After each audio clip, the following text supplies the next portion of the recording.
It was the Really? craziest couple of weeks of all time. This market is it's interesting to say the least, but a market that has continued to move up and up and up and up, other than the last 2 days, which is, I certainly think, been some form of shock and awe. It's been crazy, and people are beginning to wake up, I think, to what's happening around the globe, and are more concerned about value, keeping their money in dollars, which seems more like a melting ice cube these days than a currency. Well, it's gone up, what, 66% this year, and then it dropped 6.3%, and people are kind of freaking out. But that's just a slight correction on a massive increase over the year. The silver market just went through one of the most violent, unnatural moves we've seen in years. Silver had been climbing nonstop, then suddenly, in the thinnest part of trading, it was smashed lower in what Andy Schectman calls a 5 sigma move, something that almost never happens in a normal market. But here's what makes this episode different. Right after that huge paper dump, real buyers rushed in and started grabbing metal. Silver even clawed back, and gold recovered most of its losses. That tells us this wasn't just volatility. It was a battle between paper and the physical side is getting stronger. Totally, it is, and in many ways, however, it's a very, very, very big move. In fact, it fell by 5.7%, as you said. It's the making it the largest one-day drop in 12 years. It's called this is a 4.5 sigma move, which is just a fancy way of saying that such a large move only happens one out of every 240,000 days in a normal world.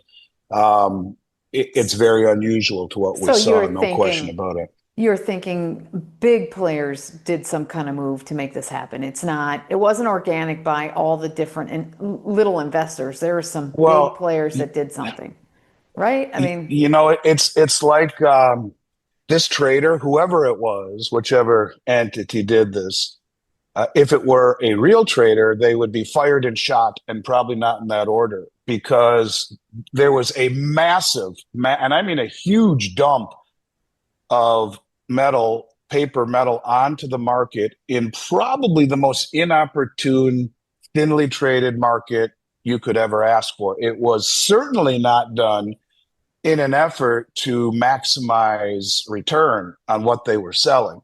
In fact, it was quite to the contrary. The huh. interesting thing about it is that last night, and this is again after New York is closed in very thin trading, the price of gold gets hammered, falls by, I don't know, over $100, and silver got smacked as well. But what was very interesting is shortly thereafter, there was a tremendous amount of buying. Now, who those buyers are, I have no idea. But I can tell you that silver actually went positive, and gold pared back the majority of its losses. Now, you could call that short covering on older commercial bank positions. You could call that, as Jim Sinclair, my old friend, God rest his soul, used to say, MOPE, management of perception economics, at a time when things are crazy around the globe, and Europe is yelling at us for what's happening with our dollar. Again, we're seeing problems with the regional banks, and all of a sudden we're beginning to see stress in the system with the overnight repo market, and all primarily centered around commercial real estate. But also exposure to failing private equity firms that are also closely tied to the banks. There's all of this stress happening, and at the same time, we're getting all sorts of publicity in Reuters and Bloomberg and in all of the mainstream media talking about the allure and the positivity of gold. And I think you have some very large players who don't like that very much, whether they be trying to cover their positions, whether they be trying to accumulate, whatever it is. This was a coordinated drive-by shooting in the most inopportune possible time to maximize return on the sale. This is not how normal markets behave, and nor how anyone with half a brain, even one brain cell, would sell a position that large by dumping it all at once when New York is closed in an effort to maximize the downside effect. But there was someone on the other side waiting to scoop up a large portion of it. Again, the physical buying and the paper market are wrestling, and I think it's very difficult to win this paper game when the physical market is as serious as it is as to take possession in a falling market. Well, when the gold is up by 66% for the year, that's just a small correction. So, but to them, it was probably a major dump. I mean, they're going to have to do a succession of dumps like this. And I don't think the appetite in the environment is right where they're going to get this to hold. Well, they haven't been able to. But again, to see a market that had moved up where we blew through 2000, never retested it, blew 3000, never retested it, blew through 4000 and still yet haven't retested it. We might to see a pullback of 20%, 30%, even within the context and as you eloquently mentioned, silver up almost 70%, gold up over 60. Yeah, to see a correction is normal. Markets don't go straight up, no matter how bullish. And there are far-reaching consequences for gold going so much higher. The fundamentals behind gold's rally are only intensifying. They're not getting any better. That's right. But That's the point. when you have a market, Sarah, that's been established for years based upon paper promises and very little delivery requests, it's easy to play the game. But when all of a sudden confidence collapses in the promises of delivery and in the future, and redemption requests exceed rolling over the contracts into the future, you have a problem. In other words, people say, give me the metal now. And what we've seen for the better part of almost 3 weeks is something called backwardation. And backwardation is something you rarely see in silver. What it means is a normal market behaves in a condition called contango. Contango means you buy spot, whatever, corn, wheat, oil, gold, silver, whatever commodity spot is today's price. The futures price, whether it be 1 month, 5 months, 6 months, whatever, a year, always is a higher price because it accounts for the cost of money, interest, storage, the time value of money. So the price is always higher. In very unusual times, like right now, backwardation, and for an extended period of time and very large for the last few weeks, it's narrowing a bit, means that the traders right now say, you know what, I want it now, and I'll pay more now than I will out into the future because I don't trust that I'll get that metal or that corn or that oil out into the future. It's incredibly bullish, actually. It just shows that the physical demand is far greater than the willingness to accept promises on paper out into the future. It's very rare, something we've seen now for about 3 weeks as well. Yeah, it's pretty incredible. What do you think the continued shutdown effect is? I mean, we're going on 23, 24 days now of the government shutdown. How is that impacting? Well, I think one of the things that we're seeing a lot of talk of, and I wanted to put my glasses on to read something to you here that to me kind of underpins the ramifications of things like a government shutdown, but also how dire things are in this country. Before I do that, right now, for every 10 people in the United States, one of them is a government employee. Andy Schectman says the violent silver plunge was not a normal correction, but proof that a large, deliberate sale was fired into the market at exactly the moment it would do the most damage. Silver had risen more than 60% this year, so a pause was reasonable, but no profit-seeking trader dumps that much paper metal after New York closes unless the goal is to knock price down and reset sentiment. That is why he calls it a 5 sigma move. In a healthy market, a swing like that should almost never happen. It looked less like selling and more like an operation. What gave it away was what happened next. Almost immediately, heavy buying appeared, and silver even tried to go positive again, while gold recovered most of the hit. To Schectman, that tells us somebody was waiting for the smash to grab real metal. This is the tug-of-war he keeps talking about. The paper market can be bullied for a few hours, but the physical market keeps stepping in. Right now, the physical side is sending the loudest signal of all: several weeks of backwardation in silver. In commodities, that is rare. It means people are willing to pay more for metal today than for delivery months from now because they do not fully trust future promises. When investors say, "I want it now," it usually means supply is tight, confidence is weaker, or both. He ties this straight into the bigger picture. U.S. debt above $38 trillion, regional banks still exposed to bad loans, commercial real estate softening, and Washington trapped in partisan budget fights. In that kind of environment, he says, the last thing the authorities want is gold and silver screaming higher in front of the public. So they hit the paper price, talk down the rally, and then quietly accumulate physical on the break. His message to long-term gold and silver holders is simple. Stop letting intraday paper moves scare you out of a trend that is being driven by debt, delivery risk, and a loss of trust in the financial system. Every engineered dip is really the market whispering.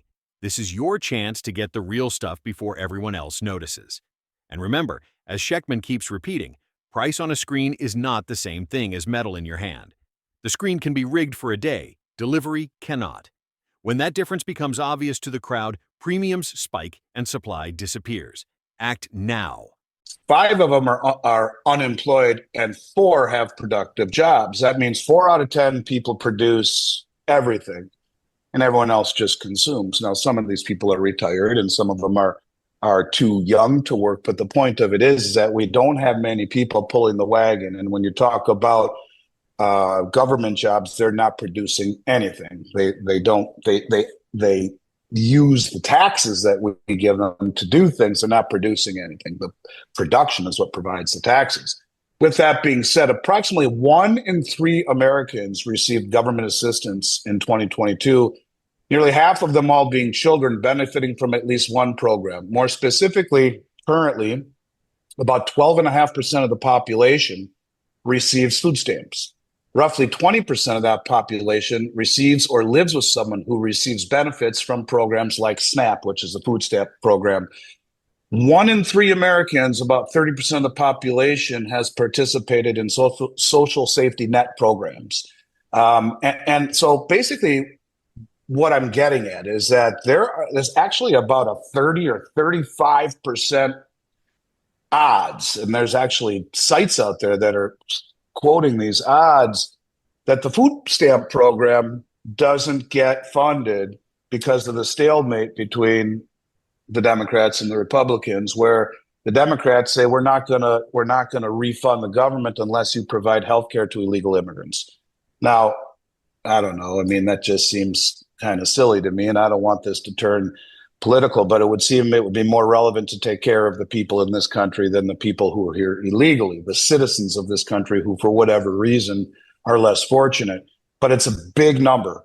And Gerald Celente is famous for saying, when people lose everything, they lose it.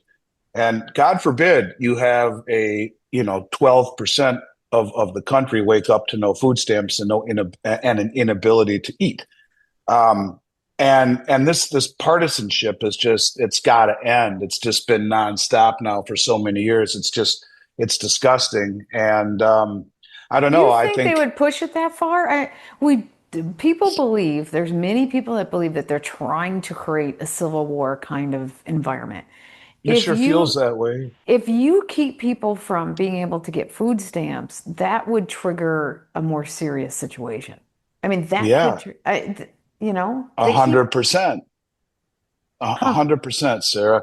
And I don't, it's like, wow, another job. If they do that, that would be me dropping my jaw. Like, wow, there's always something they keep doing that I'm like, wow, I can't believe they took it that far. If they did that, it would be a wow for me. Well, it's been closed for a while now, and you wonder how far they will take it. And this is, I'm not sure the exact day, but that drop dead date for the food stamps, it's coming up soon. And you're seeing it if you try to travel. TSA has a great shortage, and it's a very big deal. But the bottom line is that we're almost $38 trillion in debt, which excludes all the off-balance sheet entitlements, Medicare and Medicaid and Social Security, government, military pensions, and at some point we just continue to raise the debt ceiling like it actually is meaningful. It's embarrassing, is what it truly is. Our fiscal irresponsibility has caught up with us, and at the same time, political partisanship has never been more grotesque and more at odds with one another. So yeah, it feels like when you start to see ICE agents being shot at for doing their job, for for taking people and bringing them out of this country when they are here illegally. Now, not everyone that is here illegally is a bad person. That's not what I'm No, saying. yeah. But what I am saying is that there are rules and there are laws.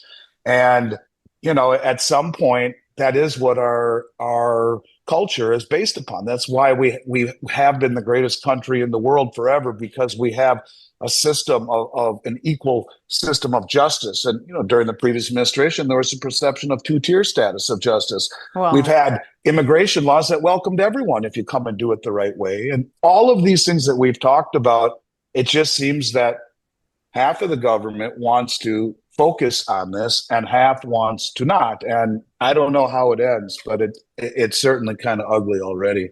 When you see paper slammed but physical snapped up instantly, what is the market really telling you? If big money is buying the dips while small investors panic, which side do you want to stand on? If silver is in backwardation and delivery is being preferred over promises, isn't that the clearest warning sign we get in commodities? And when the next smash comes, because it will you already be holding metal? Or will you be trying to buy it with everyone else? If this helped, subscribe and tell me below, was this real price discovery or a controlled takedown?